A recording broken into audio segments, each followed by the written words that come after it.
கரூர்ல 2-3 வாரத்திற்கு முன்பு 41 அப்பாவி பொதுமக்கள் கரூர்ல இறந்திருக்கிறாங்க. என்னங்க தப்புனாங்க? ஒரு கூட்டத்துக்கு வர்றாங்க, கூட்டம் பாதுகாப்பாக இருக்கும் என்கின்ற நம்பிக்கையில காவல்துறை அங்க இருப்பாங்க. 100 காவல்துறை கூட அங்கே பாதுகாப்புக்கு போடப்படவில்லை, 100 பேர் கூட.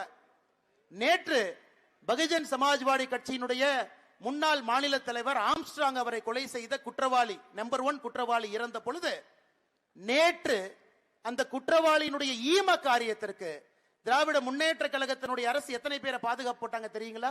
6 deputy commissioner, 3 joint commissioner, 42 inspector, 87 sub inspector, 1100 பேர் நேற்று ஆம்ஸ்ட்ராங்கனுடைய கொலை வழக்கில் குற்றவாளி 1ஆக இருந்தவனுக்கு நேற்று அத்தனை பேரை பந்தோபஸ்து கொடுத்திருக்கிறாங்க.